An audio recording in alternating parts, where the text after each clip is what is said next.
नमस्कार, जय हिंद, जय भारत दोस्तों। स्वागत है आप सबका एक बार फिर से आपके अपने चैनल स्काई स्पीक्स पर। तो आज हम बात करेंगे कि मेष लगन के लिए अगस्त 2022 कैसा रहेगा, किस ग्रह की दशा अंतरदशा आपको क्या फल देने वाली है, कौन सी दशा शुभ रहेगी, कौन सी दशा अशुभ रहेगी, किस दशा में आपको सावधान रहना है। तो इन सभी विषयों पर बारी बारी से हम चर्चा करेंगे।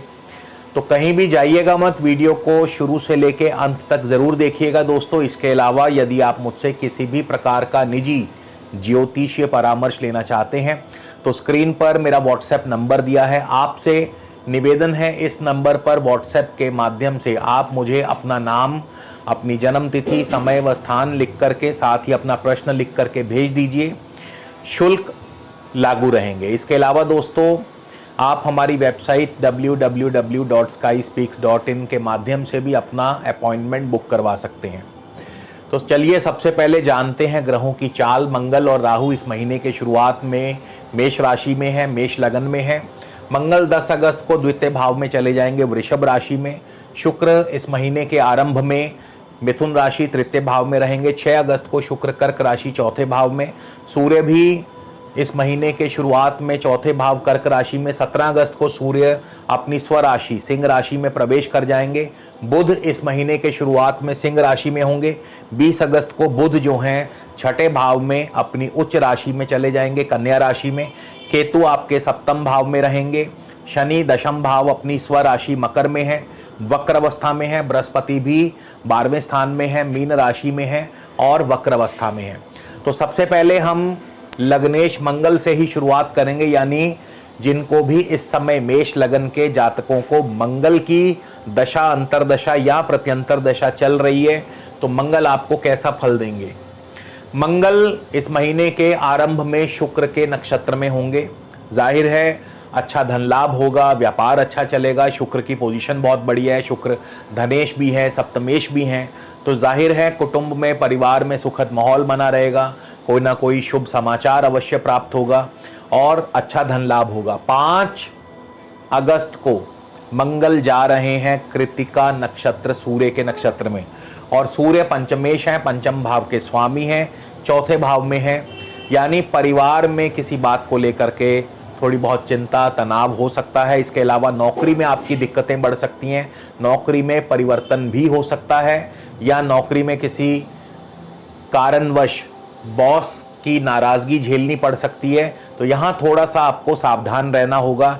यानी ये जो समय रहेगा आप पूरे एकाग्रता से, पूरे लगन से अपने कार्य पर ध्यान दें, अन्यथा बॉस नाराज़ हो सकते हैं। इसके बाद 27 अगस्त को मंगल चले जाएंगे रोहिणी नक्षत्र में, चंद्रमा का नक्षत्र है। चंद्रमा चौथे भाव के स्वामी हैं।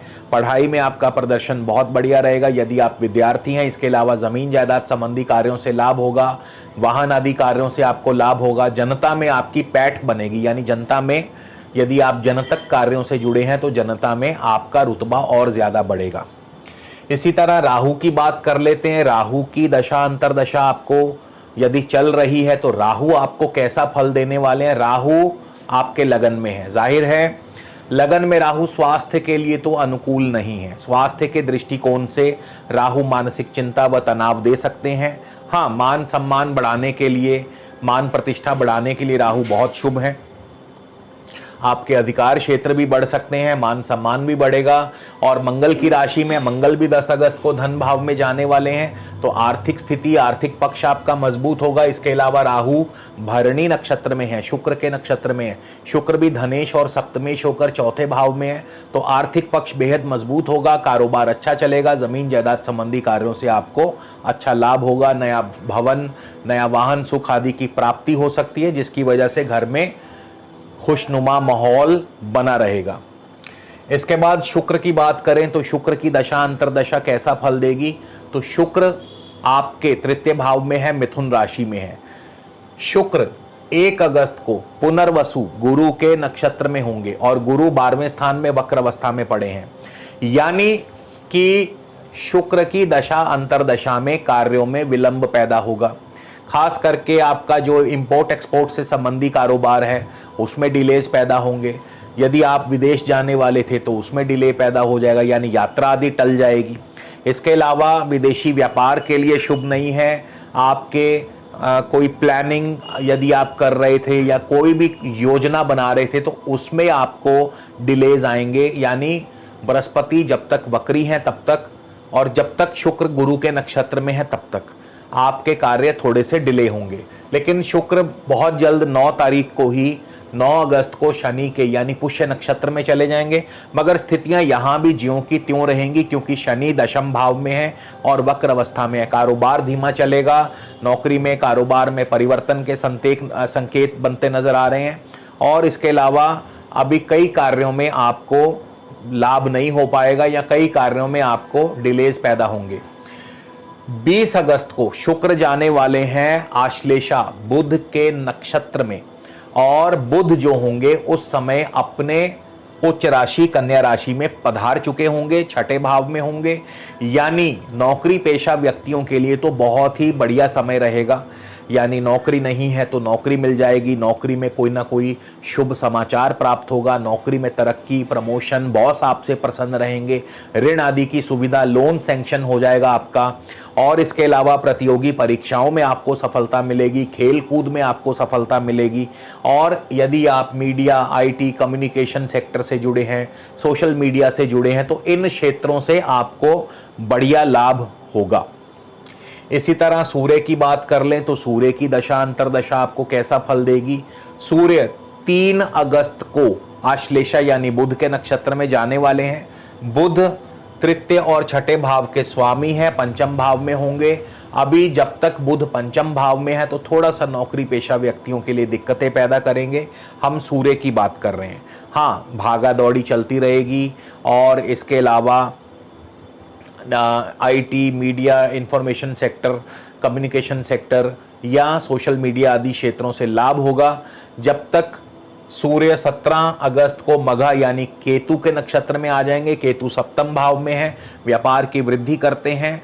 दाम्पत्य के लिए थोड़ा सा यहाँ दिक्कतें आ सकती हैं, यानी पार्टनर की सेहत पर इसका बुरा असर पड़ सकता है।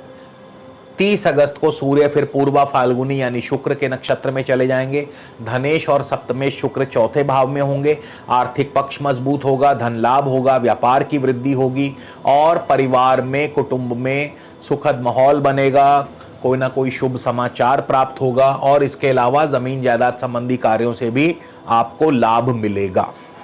इसी तरह बुध की बात कर लें कि बुध की दशा अंतरदशा कैसा फल देगी तो बुध 1 अगस्त को मगा यानी केतु के नक्षत्र में होंगे। केतु सप्तम भाव में है, पार्टनर की सेहत के लिए अनुकूल नहीं है। इसके बाद 8 अगस्त को बुध चले जाएंगे पूर्वा फाल्गुनी शुक्र के नक्षत्र में। यहाँ शुक्र का बहुत ही शुभ फल प्राप्त होगा। धन और सप्तम भाव के स्वामी शुक्र चौथे भाव में होंगे, यानी हर प्रकार से सुख, समृद्धि, ऐश्वर्य, साधनों की वृद्धि करते हैं। परिवार में सुखद माहौल, शुभ समाचार प्राप्त होगा, नए भूमि, भवन, वाहन आदि सुख की प्राप्ति होगी। इसके बाद 18 अगस्त को बुध चले जाएंगे उत्तरा फाल्गुनी सूर्य के नक्षत्र में और सूर्य पंचमेश होकर पंचम भाव में होंगे, यानी संतान पक्ष की वृद्धि, संतान से सुख, संतान को सुख, संतान से लाभ होगा, संतान को लाभ होगा और इसके अलावा लव लाइफ में दिक्कतें आ सकती हैं। सूर्य यहाँ पर लव लाइफ में दिक्कतें बना सकते हैं और क्योंकि सूर्य पंचम भाव के स्वामी हैं, पंचम भाव में है, खेल कूद में अच्छा नाम होगा। इसके अलावा खिलाड़ियों के लिए बहुत बढ़िया समय रहेगा। केतु की बात कर लें कि केतु की दशा अंतरदशा कैसा फल देने वाली है तो केतु सप्तम भाव में शुक्र की राशि में, लेकिन केतु गुरु के नक्षत्र में है। अब देखिए, केतु स्वयं भी वक्री हैं, वक्री रहते हैं हमेशा और गुरु के नक्षत्र में गुरु भी 12वें स्थान में वक्री हैं, तो केतु की दशा अंतरदशा में भी आपके कार्य स्थगित होंगे, रुकेंगे। कारोबार में दिक्कतें आ सकती हैं, कारोबार रुक कर चलेगा, धीमा चलेगा। विदेशी व्यापार, विदेशी संबंधों से आपको दिक्कतें आ सकती हैं।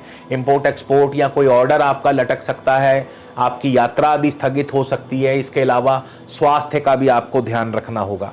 इसी तरह शनि की बात करें, शनि की दशा अंतरदशा कैसा फल देगी तो शनि धनिष्ठा यानी मंगल के नक्षत्र में है। लगन और अष्टम के स्वामी मंगल 10 अगस्त को धन भाव में जाने वाले हैं, यानी आर्थिक रूप से सुख समृद्धि प्राप्त होगी। आर्थिक पक्ष आपका मजबूत होगा, मान सम्मान भी बढ़ेगा और साथ ही साथ आर्थिक पक्ष को मजबूती प्रदान करेंगे। तो शनि की दशा अंतर्दशा बढ़िया रहेगी, लेकिन गुरु की दशा अंतर्दशा कैसी रहेगी? तो गुरु आपके उत्तरा भाद्रपद शनि के नक्षत्र में, गुरु स्वयं वक्री हैं और गुरु शनि के ही नक्षत्र में है, शनि भी वक्री हैं, यानी आपका कोई भी इस समय कार्य संपूर्ण नहीं हो पाएगा, हर कार्य में रुकावट आएगी, डिलेस पैदा होंगे। तो अभी कुछ समय के लिए जब तक गुरु और शनि दोनों वक्री रहेंगे, ये मैं बात कर रहा हूं गुरु की दशा अंतर्दशा की, तो जब तक गुरु भी वक्री हैं और गुरु शनि के नक्षत्र में, शनि भी वक्री हैं, तब तक आपके कार्यों में विघ्न और रुकावट पैदा होगी, यानी प्रमोशन होने वाली थी वो रुक जाएगी, विदेश जाना था वो रुक जाएगा, आपका कोई नया प्रोजेक्ट पास होने वाला था वो रुक जाएगा। मतलब जो भी कार्य इस समय पाइपलाइन में चल रहे हैं उन कार्यों में किसी ना किसी वजह से डिले पैदा हो गया।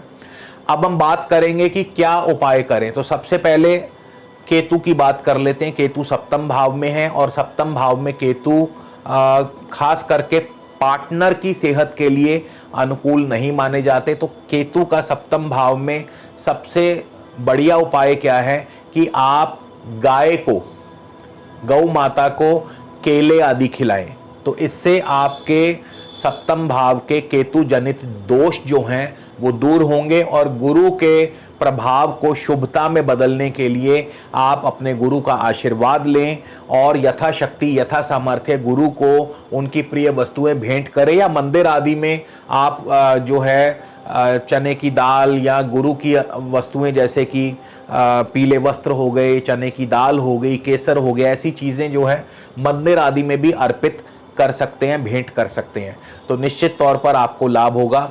तो इसी के साथ प्रभु से प्रार्थना करता हूं आप पर प्रभु की कृपा दृष्टि सदैव बनी रहे।